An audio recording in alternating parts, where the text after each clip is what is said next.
শেষ পর্বে মানে দ্বিতীয় দিনের দ্বিতীয় পর্বের অনুষ্ঠান শুরু করতে চলেছি। जटाटवी गलज्जला प्रवाह पावित स्थले गलेह लंब लंबितं भुजंग तुंग मालिकं डमट डमट डमट डमट निनाद बड्डमर बयं चकार चंड तांडवं तनोतु नः शिवः शिवम्। देवादिदेव মহাদেব যিনি জটায় ধারণ করেছেন গঙ্গাকে, যিনি মহাজ্ঞানী, যিনি ত্রিকালদর্শী। মহাদেবের বহু রূপের আখ্যান আমরা পুরাণে পেয়েছি, তবে আজ বিদ্যালয়ের ছাত্রীরা মহাদেবের তাণ্ডব রূপের অবতারণা ঘটাবে একটি জিমনাস্টিক প্রদর্শনীর মধ্যে দিয়ে।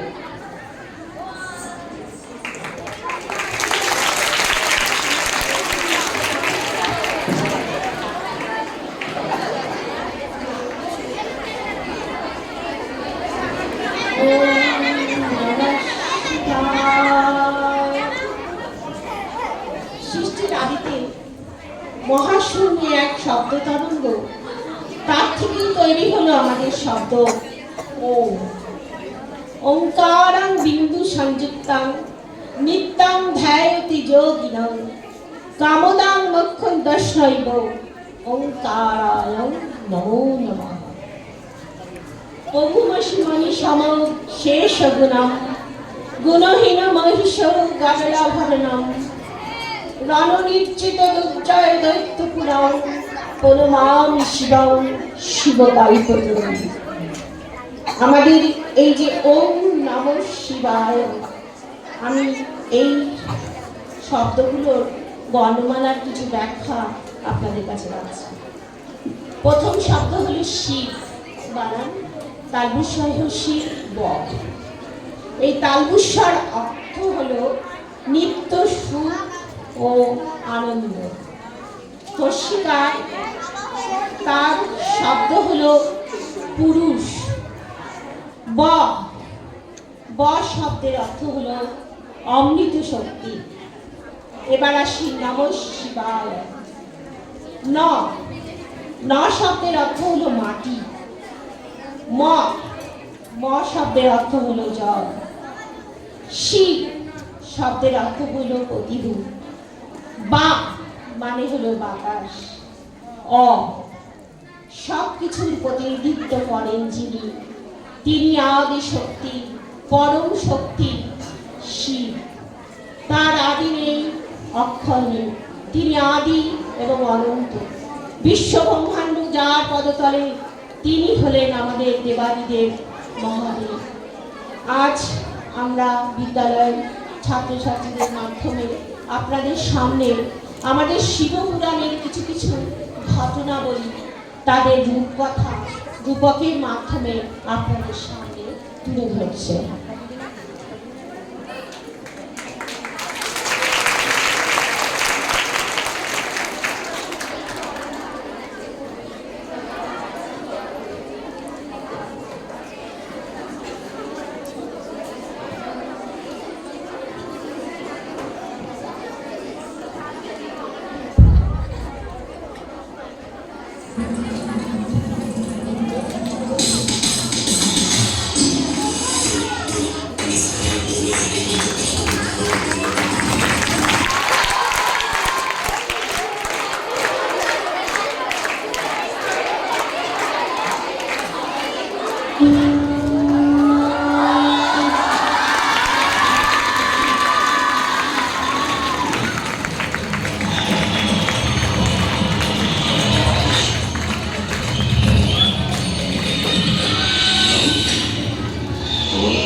ভীষণ সুন্দর একটি উপস্থাপনা। অপর্ণাদের চিন্তাধারাকে আমাদের বিদ্যালয়ের ছাত্রীরা বাস্তবে পরিণত করতে পেরেছে। একটা জোরে হাততালি অপর্ণাদি এবং বিদ্যালয়ের ছাত্রীদের জন্য। শরীরে